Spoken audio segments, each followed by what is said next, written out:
What is up, everybody? Welcome to episode 93 of Fight Geeks podcast. And it is St. Patty's Day weekend. We got green all around us with the LED lights. And you know. We're going to talk about some fights with the green LED lights. St. Patty's Day. Stay safe, everybody. If you indulge in the 21 and above drinking, stay safe. Don't do shit. Don't be bad. And if you don't celebrate, it's all right. What are you doing? We are just here to talk about fights. Fights. So tonight is Marvin Vettori versus Roman Dolidze 2. Got me asking, did we ever need this? So Dolidze's on a 2-win streak. Marvin Vettori is on a 1-loss streak. I don't think he's ever lost 2 fights in a row. Vettori? Yeah. Can we get a fact check on that? Yeah. Can we get a fact check on that? We got a new editing guy. Can we get a fact check on that? Thanks. Okay. I think I'm gonna rock with I think the Italian Stallion, Marvin Vettori. I'm gonna rock with the Italian Stallion. Marvin knock'em, sock'em, rock'em, the Stallion. The ogre. The ogre. The Hunchback of Notre Dame. Dude, Marvin Vettori without hair is one of the scariest looking UFC fighters. He is pretty scary. With hair, he just looks like a gremlin. Yeah. With hair, he just looks like normal. Yeah, true. I've never seen a fighter be able to change their appearance so much just with their hair. Dude, low key, he goes from smash to no smash. Not kidding. But this fight really just has me thinking, obviously, it's the UFC wants to put out entertaining events every single weekend, but it comes to a point when it's like, what if we didn't have to have 5 cards in a row? I think it's because they're fucked with their contract in ESPN. Oh, really? I heard this. They're just trying to pump them out. So allegedly, the contract is something like this. ESPN says, "Hey, you have to have 55 events throughout the year, and then 12 pay-per-views." So now the UFC has to plug in all these events. Well, that they can't. Obviously, it wouldn't be 55 guys. I'm an idiot. It's only a 54 or whatever week year.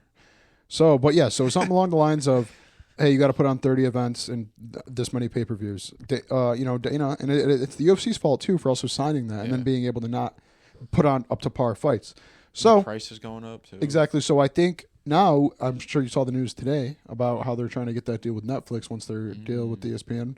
Now, I'm not sure if Netflix is a better platform than ESPN, but I will say I think it'll be better for the UFC because they can get away from this crazy contract where we're having to watch mediocre fights every weekend. And on top of that, the UFC is kind of at a situation of a lack of stars right now. So they need to focus on just putting on good events and not have them weekly. That's what I think. Realistically, let's say this is just in terms of the casual viewer. I'm sure I would personally would much rather have a Netflix account than an ESPN Plus account. I'm also sure that people have more people will have Netflix. That's very true. I also think that it'll probably open up their eyes to people who don't watch the sport. Yeah. And with it being on Netflix, we're saying they're going to be allowed to put on better events and not have them and the WWE, every week. So you're gonna put it on Netflix, who arguably more people already have. You're gonna get eyeballs to the sport that don't actually watch, and they're gonna be better fights. So these first-time fans might actually be able to retain them as a viewer because the fights are going to be better instead of seeing these. It's going to be weird though, because that means week. I'm assuming they'll keep the pay-per-view format. You're going to have to make microtransactions through Netflix, which I think is a first. So we'll see if Netflix. I want to say Netflix has never had a pay-per-view. So they made it, because the Jake Paul fight, you just had to have Netflix. You just had to sign up. Same with the NFL. Shit. Yep, you just had to sign up. So Netflix has not ever hosted any type of pay-per-view event. So that could be a first for the UFC. I mean, opportunities are endless. My main point here, I would much rather have Netflix than ESPN. I feel like anything I want to watch on ESPN. I'm just nervous because I feel like we're not nervous. I feel like we're kind of still far away from that deal because I feel like the contract has to at least be through 2025, surely, and it could be way longer. We don't even know. Yeah, I don't know, but I think it would be cool to go on Netflix, and I think you have to go to a Netflix. Just because it's the most dominant streaming platform, I just can't make a new streaming platform. I just feel like I trust Dana White, and because he's the top of the MMA for a reason. I also think seeing how the NFL did and it was successful in that. Jake Paul fight successful. So I think it'd actually be a good thing for the UFC and Netflix. And I think the fact that the WWE already moved to Netflix for a certain exactly, event, bro. So. But if they didn't, I would honestly say okay, Dana White's new boxing thing, the UFC. Well, he's also tied. It's all fucked up. The whole TKO thing and WWE is with the UFC, and then now he's got that boxing thing. New boxing league, which I'm excited for the new boxing league. I'm interested to see what's going to happen, right? Because I now think it will make it easier to watch boxing. Well, just overall, if you're a UFC fan, right? Because we don't indulge too much into boxing. Even like you don't even necessarily care about the bigger fights. I'll kind of tap in sometimes to the bigger fights, like the Tyson Furies, the unification fights. But I still am confused as hell when I go to watch. I'm like, hang on, it's champ versus champ in the same division. How is this possible? Yeah. Wait, he's got 3 belts. He's got 1.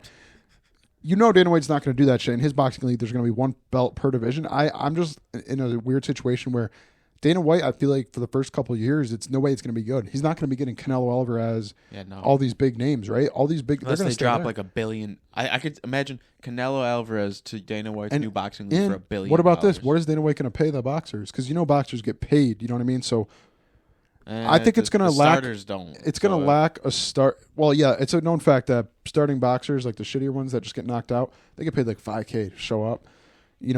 As to where UFC's base pay is a lot better than the so there's a whole you could go into conspiracy theory bullshit shit for 30 years. But know what I mean? That's what I mean. So it's kind of like the UFC, years. right? Where we know the UFC, like even right now, there's up and comers that we don't know about that are absolutely 100% going to be stars within a couple of years. Kind of like what happened with Ilya Tuforia, and you guys saw that. Remember our Bryce Mitchell clip? We're taking Bryce Mitchell. We don't know who the other dude is. So now is. Ilya Tuforia, I'm a huge fan of the guy. I love the dude. I can't wait to see his move up to lightweight. So that's a star. Exciting. And there's a lot of those in the UFC. So I think it's going to be a similar situation with his new boxing league. It's going to be like these guys that, whatever. All of a sudden, he gets a cool knockout, makes a cool, funny clip. Oh, my God. I love this guy. He's a huge star now. Gets 3 million followers, and he's the next now face of the – I don't know what's going to happen. I don't think it's going to take years. It's not going to be an instant hit. Honestly, it could even come close to, like, failing. I could see. But as long as they just keep that Saudi oil money pumping into it, it will never die. You said it. I was just about to say, oh my God, you said it perfectly, man. Think about Power Slap. There's no way that thing is doing good. But guess what? Dana White has unlimited money to be able to keep this thing any sort of relevant. And then on top of that, he's with the Saudis. So these guys don't care, man. They're not billionaires. They're trillionaires out there, man. So it's much different wealth. I think Dana White's going to be able to it might be dead, man. It might be on the verge of failing, but Dana White is going to have the money to be able to keep it afloat like he is with Power Slap. That's exciting. And it's obviously going to do better than Power Slap because people like fighting. So yeah, that's super exciting. That brought us back to our point, man. There's too many fights every week that just are mediocre. Listen, I respect every fighter who walks into that octagon. Lamont Roach versus. I respect every fighter who steps into that octagon and puts their life on the line for us as viewers. And I'm sure there are people who love to watch these fights regardless of how good they are every week. But the truth of the matter is, these are mediocre fights, and there is fight cards that absolutely are profitable for the UFC. And I think hopefully this contract runs out, or who knows what it is. We need to stop seeing mediocre fights every week. I still respect all these fighters, man. I'm just saying. As even to the point, it's like I feel like I just don't got time. It was hard to lock into it was just hard to lock into fights recently for me. Yeah, I still enjoy the pay-per-views, but you kind of said it, and Alex kind of said it. He's like, bro, these aren't even fun anymore. I enjoy it though. Like me and Mike, we just stay locked into the fights, and plus I didn't have money on the line for like the first time. I think maybe that had I think what you said about the setting too. Like sometimes, like we're with all the boys that there's so much going on that we're focused on other stuff. As to where before when we had them at my house, dude, we'd just be locked in on the fights and it'd be so sick. But that's kind of what I do when I go there, man. I just lock in on the fights when I see these guys. Like, yeah, it's tough when I'm seeing the Gaethje fight. Like me, I still get that feeling for a Gaethje fight where I'm like, oh my God, this could be like an insane fight, and it was a good fight. Alex Pereira walks in there, I'm like, oh my God, kind of a lackluster fight. For some reason, I felt the Gaethje moment, but I'm gonna be honest, like I just didn't feel like any Alex Pereira energy was like. Well, you want to know what pissed me right the fuck off, and we're gonna get into it when we talk about the fights, man. But they did not introduce. I'm sorry. I love Alex Pereira as much as I think he's the face of the UFC right now and whatever else. He's not, bro. He does not deserve the one, the only. Come on, man. The one, the only. Come on, man. And then to lose that fight, you almost jinxed it, Bruce Buffer. And regardless of if they do a rematch, the fight was close. We'll get into it. But, man, he is not one, the only.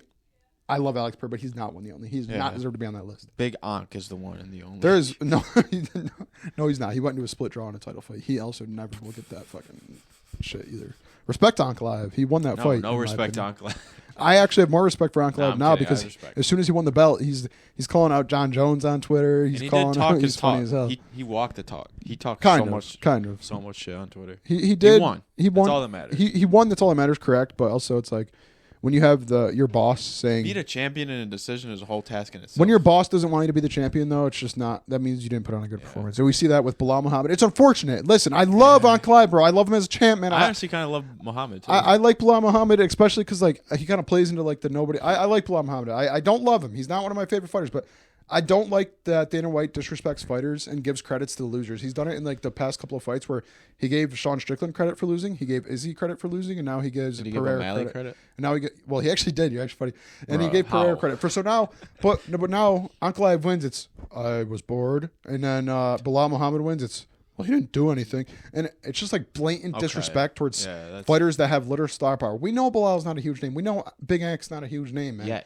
But either way, he got his hand raised. And he's a champion of your organization, so you should give him respect regardless. Listen, that I could say it was a boring fight, and maybe it didn't live up to the hype I thought. Ankh won that fight. He got his hand raised, and respectfully so. It's a whole different beast beating a champion by decision. You know what I mean? Like, we've seen for so long, like Izzy just keep winning decisions. Shevchenko just kept winning decisions. You know what else I realized is like a lackluster fight doesn't necessarily mean it was a bad fight. Yeah. Sure, was there a lot of big blows? I mean, I think the end of round 2. Ankh had that huge shot on when Pereira threw Ankh on the ground, and there was that moment as well. That was cool. Like what could have happened then? But guys, when you're at the highest level of fighting, guys, this is the absolute 0.1% of the world. Sometimes fights are destined to be boring. It's the two highest skilled fighters going against each other. You can't always expect someone to get murdered. It's the highest level of fighting in front of you. And you only get 25 minutes of it. So you should appreciate whatever you see when you see two guys of that caliber going at it. You can't always expect a banger fight and a high level fight because, guys, they're the greatest fighters in the world. Sometimes it's going to be little action. And that was a good fight, man. I think it's an interesting fight. It was Pereira's fourth fight in a year. So it's like, holy smokes. And then on top of that, all the traveling he did. Can we give more respect to Pereira on the loss, too? Just a great fight all around. I think it was a great event. But yeah, fuck Dana White for disrespecting his low star power champions. It's kind of just like a petty thing to do, in my opinion. And Bruce Buffer, come on now. He's not the one, the only, I don't think. The dude got knocked out by Israel Adesanya. And he was the first to defend the belt in 3 times in the consecutive time. Dude, he fought Jamal Hill and Yuri Prochazka twice. And then Khalil Roundtree, the 8th ranked. I'm telling you, I love Pereira, but let's not forget that. Like, he's not fighting the guys the caliber of who John Jones was fighting. No, yeah, that's been our argument for a little bit. Like, Pereira's comp. You know what I mean? I love Yuri Prochazka. I say this about everything I say is bad because I just feel like journalists / people who talk about fighters, we saw it with Brendan Allen. We get a bad rep just because we are honest. And fighters can't really take that. We live in a kind of a weird thing right now where you say like the truth and people are like, yo, you're talking shit when it's not talking shit. It's like Yuri Prochazka is not like compared to like Alexander Gustafsson that fought John Jones that night in their 2 fights. You know what I mean? Like those 2 fights were absolute wars. Exactly. Even Chael Sonnen, man. Absolutely. I mean, he's a beast. Daniel Cormier, like. Daniel Cormier is fucking Alex Pereira all the way up. I'm sorry. I don't even love these. Hot take alert. I don't even know if that's hot. Because like I think DC beats Ankalaev in a light heavyweight. I agree. So I've never watched. I love all. I feel like the only man that kind of made me a little upset. It was just like wow. Gaethje, huge win. I love that I predicted this win. On Fight Night, I'm not gonna lie, I changed it for my gambling app, but in my heart, you guys knew where I was. Gaethje all the way. Fiziev coming off not only his second ACL tear, but a 1.5 layoff, and coming off a concurrent ACL tear. And already lost to Gaethje in a close competitive bout last time, but I saw he took more damage, and I was like, what? I was thinking to myself, what changed in the last fight for either of them? I don't think either of them got better.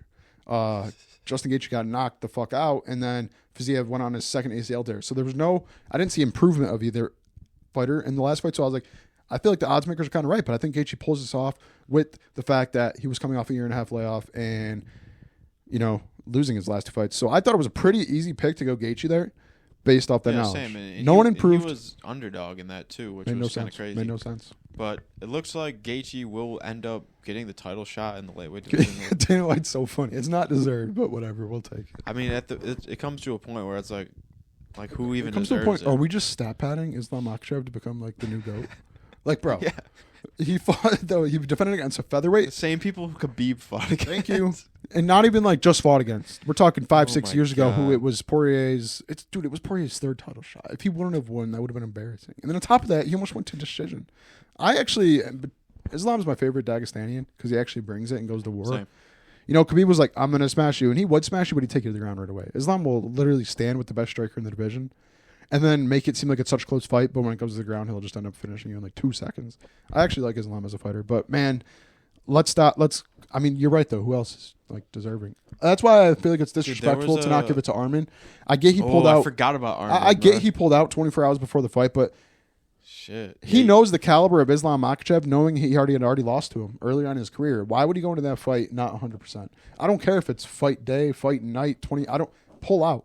And then for him to go on and say, I don't care, I'll fight 1, 2, 3 guys before I get another title shot. Huge respect to him.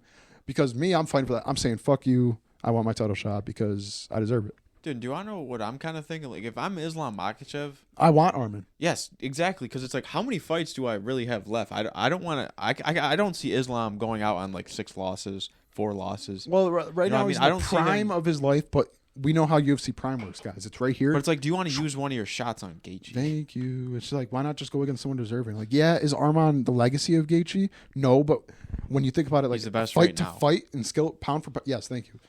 Gaethje's not. That would be his 3rd title shot. He's not winning. The odds are going to be crazy on that fight.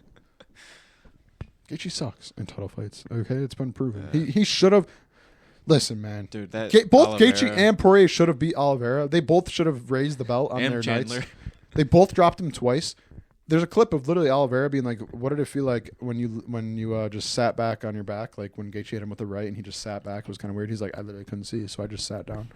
Like if Gaethje just hopped on him, but they were also ground game. Dude, a dude just was standing in front of you and sat down. Go for the kill, bro. Oh man, that fight pissed me off. So that will if it's Gaethje versus Islam, that will be interesting. It'll be sad. So yeah, that's as far as we'll really go on that card. I can't What else even even remember happened? what it was a woman's fight. Joe Rogan announced the woman. He was like, "This young man." That shit's so funny. Joe Rogan. So what the hell? let's get into next week. UFC London. Jan Blachowicz is finally back, baby. The rope is back in action. We haven't seen him since Pereira fight in UFC 291, hasn't been? Yeah, it's been a minute. He's coming up against Carlos Ulberg. You know, this. Wait, did he really not fight since then? I don't think Oh no, so. because he was supposed to fight Rachik, but he got an injury, and I think that's Yeah, his last loss was Pereira. yeah. Wow. So this winner of this could honestly be moving up to Big Ankh. I was gonna agree with that because Matt. If Jan wins, this has to be Ankh. Ooh, If rematch. Because not only is it a rematch of the only split or the second only ever split draw in the UFC in a title fight, he went to split decision and arguably won against Alex Pereira, the former champ. So I think it is absolutely destined for Jan Blachowicz to get the title shot if he wins. Unfortunately, I'd give it very early prediction. I'd lean towards Ankh in this one. I think Ankh was a lot younger in that fight, and now Ankh's kind of entering his prime. As to where there's no way Jan Blachowicz is in his prime. I think you know we're what I mean? forgetting about his opponent, though. He was already champ, lost against Jan. Well, he's going to win this fight. Look at Ulberg here. He's going to win against Ulberg. You think Jan's going to beat Ulberg? Ooh, what is he on, a 7? Oh, fuck. Oh, fuck. He's knocking everybody out, too. 4 knockouts, 1 submission, 2 And decisions. a unanimous decision. Fuck. Ulberg's on a tear right now. And Jan hasn't fought. Wait, I might have to lean Ulberg This here. could be a case Is there of, early odds there? I might have to go Ulberg here, man. I'm not going to lie to you, man. It's Yikes. Ulberg's a favorite, bro. Shit. Minus 235. Stay away from this. Unless you want to Oh, bet Jan. man. I might have to go Jan Blachowicz by Could we rope. see like a Glover Yuri type fight here, where Jan is in Glover's shoes, and we got this red hot Ulberg coming up, still gets into a war with the vet. Dude. That would be awesome. Wow. I would really love to see Jan win this one. If I had to put money on it, Ulberg. Yeah, facts. Well, But- I feel like Ulberg shouldn't get the title shot though if he wins this. 7 wins in a row and a unanimous decision. Most of them becoming by knockout or submission. It's pretty good. I feel like Ulberg has to fight like a Yuri maybe, That'd be a good fight too. because it's like Yuri's I already don't talking. like why would Yuri get the title? But it's I hate it's Yuri, like it's no. a possibility. Yuri's just shut up, dude. He's not getting a title shot. He's also getting knocked out by Ankalaev. So I think maybe Ulberg versus Yuri, and then Pereira versus Magomed too. That'd be good. Like just those are the next 2 fights, because we have Roundtree and Hill, which I that's gonna be a great fight. Like I think Khalil might Like outpower literally, him. 2 of my favorite fighters are going up Bro. against each other. So it's sad. That's actually a good fight to talk about because I think both of them are guys who eat shots. I just think Khalil's so much bigger, and the way that he was able to take so many of Pereira's shots, I think Jamal will have him on the scorecards, but I think Khalil ends up probably just hitting him too much. If he could survive the shots, like he did against Pereira. But, no, your chin's never the same after a fight like that. So Jamal Hill could also knock him out, man. It's going to be a good fight. It depends how many years Pereira took off of both of their lives and who recovered better from their knockout loss against Pereira. And that's just being serious. I feel like... and Jamal Hill just got knocked out by Yuri, too, and he's already fighting Khalil. Oh, fuck. At least Khalil took time off. I feel like this is Khalil's like actual opportunity Yeah. to move up the rankings. Didn't he move up? Didn't he move up after the? Yeah, he Pereira moved fight? up like 2 spots, I think, from 10 to 8 or something. Low key like that. deserved, but also And then the main event next week, we kind of talked about it a little last episode. Leon Rocky. Leon Rocky Edwards versus Sean Bam Bam Bam Brady. No, I don't know his nickname. Sean Bam Bam. We already kind of said this. We're gonna be rocking Brady. Yeah, we low key were Brady fans. But now, like, now we damn, still are. I kind of want to root for Leon a little He bit. low key just kind of took that loss, and I'm not gonna say we just didn't talk about him much because G kind of was a little more inactive since his loss against Bilal Muhammad. But still a huge fan. I low key want Brady, but I'm also a huge Leon Edwards fan. So this is honestly just gonna be entertaining for me to watch because like I like both of them. I hope it's a competitive fight. I hope no one gets embarrassed. But I like either fighter to win here. I could honestly see like a decision here, because for some reason I just feel like they're both just gonna kind of play it smooth. You know what I mean?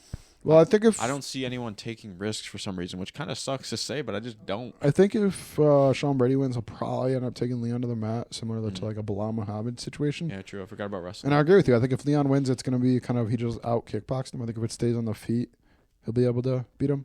But also, can Sean Brady bring the pressure to him like Bilal 4 or Muhammad 5 was able rounds. to? He hasn't fought in a championship fight. It's going to be interesting to see what happens if it gets into those later rounds. But has he ever had a main event? I think so against Bilal Muhammad, but I think he got finished. No, Brady. Yeah, against Bilal Muhammad. No, that was on UFC 281. That was on the Islam Oliveira. Yeah, he got finished in what?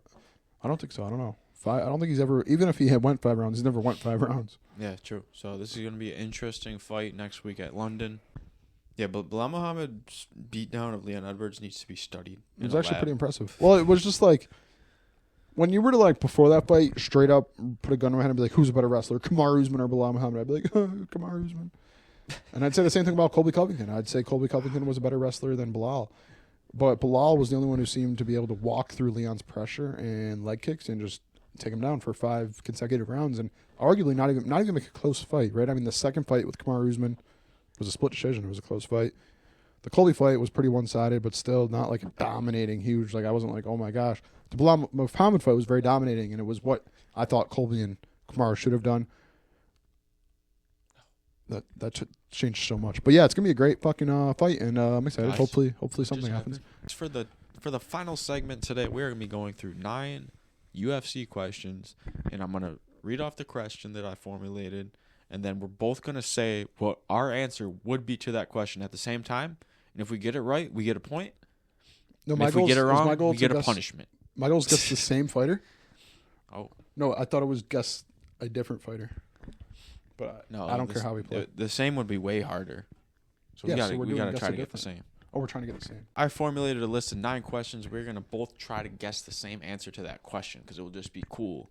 So basically, I'm guessing the same player. So first question: name a 2-division champion. 3, wait, 2. Whoa, wait. It's because immediately you go Conor McGregor, and then you think That's the point. It's your immediate. And then you go. You got to think of your immediate. We can't give us time to think. All right, name a 2-division champion. 3, 2, 1. Henry Alex Cejudo. Pereira. Ooh, okay. So that's the first one. Here we go. Name a Brazilian UFC fighter. 3, 2, 1. Mackenzie Dern. Charles Oliveira. Okay. Fake ass Brazilian. She's borderline Brazilian. All right, this is a good one. Name a retired UFC fighter. 3, 2, 1. Stipe Chael Miocic. Sonnen. God damn it. All right. Name a UFC Hall of Famer. 3, 2, 1. Jose Daniel Aldo. Cormier. Damn it. Undeserved. Name a lightweight. 3, 2, 1. Justin Justin Poirier. Gaethje. Fuck. Oh. Dogs. I don't think they're fighting again, though, sadly. They better not. Gaethje said no. I would, too. All Though. Fuck that. Name someone who Conor McGregor beat. 3, 2, 1. Eddie Dennis Alvarez. Seaver. Dennis Seaver. The word. Dude, the biggest mismatch in UFC I thought you were history. gonna do I love that. that fight. He ran to Jose Aldo after that fight. Good fight. Bounce your head off the cat. He said, a lot of people are saying this is a mismatch. It is a mismatch. That's Bounce greatest. his head off the canvas. No other fighter is saying that, bro. Every other fighter's going, no, it's a competitive fight. I'm going it's to war with It's another like, good no, fighter. I really respect Seaver. Yeah. He's got, I mean, do you see his record? He's got 5 losses in a No. Conor said, it is a mismatch, and it was, and he knocked him out, so did what he needed to do. All right, this one's a little controversial. Most washed UFC fighter. 3, 2, 1. Henry Cejudo. God damn it. I was going to say Tai Tuivasa. Henry Cejudo's washed, That's a good too, one. though. That's a good one. Retired. all right. Should have stayed retired, damn it. I'm going to add a bonus question at the end, but up-and-coming fighter. 3, 2, 1. Reiner de Vinicius Ritter. Oliveira. He beat Kevin Holland. That's it. And he's fighting Bo Nickel. All right, favorite fighter. Favorite fighter? Favorite fighter right now. We'll do. Damn. Favorite fighter right now. Who's my favorite fighter right now? Yeah, I have one too. I don't have one. I was just gonna say one though. I was gonna say one. 3, 2, 1. Ready? I was gonna say someone. Fuck, I had it. Oh yeah, I got one. Yeah, 3, 2, 1. Israel Islam Makhachev. Adesanya. Stop losing for me, man. God darn it. Gosh darn One it. huge on his fight though. Under 4.5. Okay. Fuck. For the bonus question, favorite Dagestani in 3, Oh, but 2, 1. Islam Khabib. Makhachev. Ah, shit. Khabib Shit. Oliveira. Khabib, the Eagle. He had a tough nickname. The Eagle's kind of tough. Khabib. Wait, I can't believe that Khabib was never the one and the only. Bro, because he was undeserving. I mean, I'm not gonna lie. Do you think Khabib would have ever gotten the one and the Yes, only? if he kept fighting. If he kept fighting? Yes. Okay. He's the only real To undefeated close fighter. things off, your favorite fighter of all time, any era, any sport that was a combat sport. Okay. 3, 2, 1. Conor Jake Paul. McGregor, the fighter. The fighter, guys. I don't know what's going on with the allegations, but fuck it. As a fighter and As coming a up, fighter, we I like love that Conor shit. McGregor. As a human, we hate him. As a fighter, there's like a lot of, I don't know, there's a lot of fighters where I'm like, I like the fighter, I swear. We're not the, like John Jones, I'm like, I swear. Even I like the even fighter. like Bryce Mitchell, Yeah. No, he's not real. Dude, yo, you see BJ Penn? Oh my God. oh my god, BJ Penn. This dude. BJ Penn is on a beam. He's either bro. on drugs plus serious CTE, which will do it for you for sure. He thinks that somebody cloned his parent and his sibling. Bro, some fighters are like now saying like, hey, He's like like, what before the government? he retired, they were like this. His Dude, mom's I like, can't wait to see like his mom's cooking him a fire meal, and he's like, this is not my mother. Like, brother. Dude, No, imagine that's like funny. Gaethje in 20 years. Yeah, but no, definitely like my Oof. favorite fighter of all time has to be Conor McGregor, just because he got me into the sport, and watching his come up was truly like no other. You know, you could see the comparison of like the clips of where he was talking about just like the craziest shit. Like he's Vincent Van Gogh. He lost his mind in this game. He said, "I'm going to get rich and leave," and that's what he did. But you know, right now, crazy spot he's in. Will he fight again? Probably not. But and if he does, it's probably not going to be in the UFC. It's probably going to be at the pub. But either way. Whatever. I also a super close second. Oh, Unfortunate that he left was Darren Till. I love Darren Till. Me and Connor both. I love Darren Till. Like when he fought Tyron Woodley for the title, I was like, "Let's go, he's gonna win." And then he got sparked. And then Jorge Masvidal, I was like, "Let's go." And then that was actually the start of Jorge Masvidal's comeback. Yeah. Was him knocking out Darren Till, and then he had the Ben Askren fight, and then he got 2 undeserved title shots against Kamaru Usman. which is crazy. Got whooped in both of them. But yeah, Darren Till, I love Darren Till But too. honestly, for me, it's like I obviously came in here watching like Usman, but if we're talking about combat of all time, Combat. Rey Mysterio. Combat. No, if we're talking, yeah, combat all time. Conor McGregor, Darren Till. If in WWE wise, dude, I was huge Jeff Hardy. I was like, this dude's jumping. I was like Triple H, Dude. Rey Mysterio. 100. I liked Shawn Michaels too. Because Triple H had the sledgehammer, right? Yeah, he did. Shawn That was Michaels the- and that was the Triple only H reason though. why I like Triple H. Best duo of all time. The G Generation X. They did the suck it. They had the whole world. Triple H is my favorite. And then fighter, I bet, think. dude, yeah, favorite duo: Shawn Michaels, Triple H. Favorite wrestler: Jeff Hardy. Favorite rivalry: John Cena, Randy Orton. Biggest aura: probably Undertaker. Like, dude, there's so God, many do you things know what's about like WWE what that's I'm, so what awesome. I'm kind of pissed about? Like That the fact Undertaker lost at WrestleMania when he never should have. No. When Twice! I don't remember me watching UFC, but there's like a video of me on like a home video like talking about it as like a 4-year-old. I'm like Rey Mysterio. You wonder what's so like I weird? didn't watch like You saying the that? 2010s. I remember like I was in like 07 or like I remember 06. being 7, 8, 9 watching wrestling, my grandpa, RP, he watched UFC, and I was like, man, what the fuck you watching this Seriously? gay ass shit for? Me, yeah, it's funny because like as a kid, you're thinking like real fighting, bro. WWE's so much more my grandpa badass. watched boxing, but not UFC. I remember seeing like the TUF shorts and like just all the spawns. I remember seeing it on a shitty ass, like static ass, huge, thick ass fucking TV. Dude, my grandfather, he had like a super small TV in his bedroom, and I remember he would Bro, just I like, shit watch you not, TV in it. TVs like for a regular TV, like that would run like a it was that big. Like they were That's so what, like, thick. And like being a kid, it's like imagine being an adult in that era. It seems kind of fun. Like all this shit's brand new to you. You know what I mean? I think Like we're just so used it's to a it. very and it crazy sucks. topic of I think we're like we just missed the best era of growing up. Kids now are fucked. Dude, they are. It's sad. And I don't blame. Like I think it'll all ultimately end up being okay because like You have to lock in eventually. I think if but- most parents treat are good parents, I think it'll be okay. I know a bunch of young people and from my family, and they're doing good, even though they were raised into iPads. But like, you know, just, even us, like the first iPhone came out in our fucking like lifetime, in elementary for us, yeah. Yes, so I remember my friend's dad got and then one. the I was first like, one "Yo." the first one that was actually like revolutionized, which was the iPhone 4.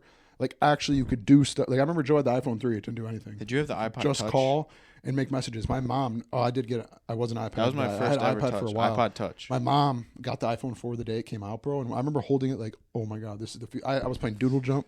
Like Yeah, you could Doodle actually Jump. play because the iPhone Temple 3 Run. and below it was just call and text and like one screen when you unlocked it. Wait, And the the phone iPhone 4 would- came out. That's what really revolutionized. So we're kind of like in the timeline, bro. iPods, like because that music, that first ever iPod player that just played music, and then we never had had the one of those. iPods. Yeah, me either. My sister did. iPod Touch is I my had first the Apple iPod. device. I remember I jailbroke it. My mom Did you ever was have so an mad. iPad Mini? No, never had an iPad. I had an iPad Mini. It was Dude, awesome. my mom was so mad I jailbroke my shit. Yo, I jailbroke it and I told her. I was like, what? I was like, bro, You what? get free shit. I was getting free shit. I had the Android passcode. You're just getting free shit for games. That's it. I had so much stuff. And do you want to know what's crazy about that? It's like those were 8 gigabytes. I had an 8 gigabyte iPod Touch, and I was having the time of my life on it. What happened? Now we need like terabytes of storage for shit. It's still weird though. That it's still bizarre to me. Like even though like we're at like 256 to a terabyte on phones now, I think mine's only 128. How much storage this truly has? Because you go on my PlayStation, I clip one 15-minute thing, it takes up like 3 gigabytes. I'm like, yo, if I take a 15-minute video on my iPhone, that's taking up like a megabyte or like a Yeah. 500 megabytes. And 140 songs. Like I just saw this. Like yes, it was it's like, not even that. it's like megabytes. Bro, the shit Not that even a takes up gig. the most storage on my phone, I'm not gonna lie, there is photos 'cause I do a lot. Same. But like even like Capca and TikTok were taking up so much space just because whatever they store, I don't know how. Oh yeah, remember when I had to, like- when I had to like delete TikTok? Yeah, bro, I had to like Because clear my 50 cache on all gigabytes my of like TikTok. whatever the cache does, whatever that storage, that shit that like goes deep down and the government whatever.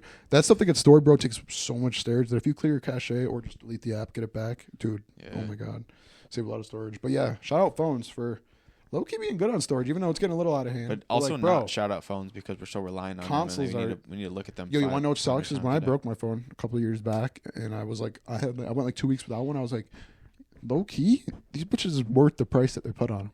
Like they're expensive for a reason. You need them. You have them to every day. survive. Every day, it's like shoes. You basically need them to survive at this Like point. people be complaining about shoe prices, but you weren't. every day. People could be complaining about egg prices. You need I 'em. think of it like this: eggs Yo. are like gasoline. Did you see But for the humans. whole thing about that though? So allegedly, Yes. the only reason was They're because price gouging us. so the allegedly the thing was that the birds had the flu, Sucks. so the eggs were bad because the birds had the flu. Fine, it makes perfect sense. But then it comes out to find out that somebody in a certain higher up had went over to chicken farms because they were producing too many and had them kill off a lot of their whatever. So now damn they're it. underproducing them. There ain't no flu, and if there was a flu, guys, we still wouldn't be seeing these prices. The Guys, fuck? I think to end off today's episode, They'd be like only 10 cartons per person. Like nigga, before who's we buying get that many? before we get too conspiracy oriented, we want to just direct you down to the first link in the description. We Yes. just dropped episode 2 of Yo, Winging Around This was a great Town. episode, guys. So It was I a fun really episode. It recommend was you an watch it. adventure. I kind of want rings right now every time I think of it. Let's just say we almost didn't get wings, but we did, and did. that's was all I'm fun. gonna say. Watch the video. First link in the description. First YouTube video. watch our journey. And we will see you guys in episode 9. 1, 2, 3, 4, 5, 6, 7, 8, 9. 94 is the next episode. We're 94, closing in on bitch, that big let's 100. Get it. We are also, right now, we are in a freshly clean podcast studio, but there is tons more upgrades. We want to move this couch. We want to get a recording studio to make some songs. We want to maybe even get a green screen Yeah, and get like a dope ass like fight watching Start area making skits too. or something. Um, Get the fucking and really just make this make this Our to life. the next level. Take this to the next level. So we will see you guys in episode 94. Thanks for rocking with us. Stay tuned for new innovative things that are coming at you. So Drop a like. drop a like. Watch the fights. Enjoy the fights. See y'all next week, baby. Whoa, whoa, animal, animal, animal.